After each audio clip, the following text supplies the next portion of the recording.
আজ রামনবমী অযোধ্যার রাজা দশরথ ও রানী কৌশল্যা সন্তান শ্রীরামের জন্মগ্রহণ উদযাপন উপলক্ষে অনুষ্ঠিত একটি হিন্দু উৎসব। শ্রীরাম শ্রী বিষ্ণুর সপ্তম অবতার, ভগবান বিষ্ণুর মানবীয় রূপের প্রাচীনতম অবতার।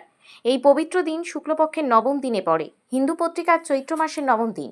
চৈত্রের 9 দিনে বসন্তের নবরাত্রি পালন করা হয়। রামনবমী সবচেয়ে গুরুত্বপূর্ণ হিন্দু উৎসবের মধ্যে একটি। এই নবমীতে দেবী পার্বতী আবির্ভূত হয়েছিলেন, তাই এই দিনকে সনাতন ধর্মের বিশ্ব মাতৃ দিবস হিসেবে পালন করেন সনাতনীরা। সমস্ত জেলার পাশাপাশি আজ মুর্শিদাবাদের ফারাক্কার এনটিপিসি দুর্গামণ্ডপ প্রাঙ্গণে রামের পুজো অর্চনা করে সেই স্থল থেকে একটি বর্ণাঢ্য শোভাযাত্রা বের হয়। কয়েক হাজার মানুষের উপস্থিতিতে এই শোভাযাত্রা শুরু হয়। এই বর্ণাঢ্য শোভাযাত্রা ফারাক্কা এনটিপিসি মোড় হয়ে Chowkigram, Ramnagar, Beniagram, Farakka BDO office road হয়ে নিউ ফারাক্কা ট্রাফিক মোড় হয়ে ফারাক্কা ব্যারেজ হয়ে পলাশী গ্রাম পরিক্রমা করে ফারাক্কা ব্যারেজ রিক্রিয়েশন সেন্টার দুর্গামণ্ডপে এসে শেষ হয় এই শোভাযাত্রা। সেখানে কমিটির পক্ষ থেকে শরবত ও খিচুড়ি ভোগের ব্যবস্থা করা হয়। এর মূল উদ্দেশ্য ছিল হিন্দু সমাজকে একত্রিত করাই হলো এর মূল উদ্দেশ্য।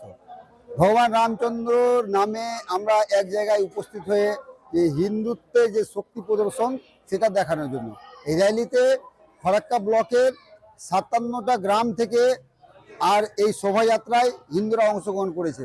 তো সকল গ্রাম থেকে যে অংশগ্রহণ করেছে তাদের যে সবাইকে নিয়ে যে একটা শোভাযাত্রা, এই শোভাযাত্রায় এসে আর সবাই খুবই আনন্দিত এবং আর উজ্জীবিত হয়ে থাকবে। আগামী বছরের জন্য আবার আমরা প্রস্তুত থাকছি। সমারোহে সবাই আসবে, আসার পরে এখানে শরবতের ব্যবস্থা আছে প্রথমে, আর শরবত খাওয়ার পরে তারপরে ওরা আর খিচুড়ি ভোগ আছে। খিচুড়ি ভোগের পরে যে যার পারবে, তারপরে আমরা প্রথমেই পুজো হয়েছিল তখন আমরা সবাইকে লাড্ডু বিতরণ করা হয়েছে। এইসব ব্যবস্থা আছে আমাদের। হয়েছে আজকের এই র্যালি এনটিপিসি মোড় থেকে শুরু করে পলাশী হয়ে ফারাক্কা ব্যারেজ হয়ে রিক্রিয়েশন সেন্টারে এসে শেষ হবে। এখনো আমাদের র্যালি আর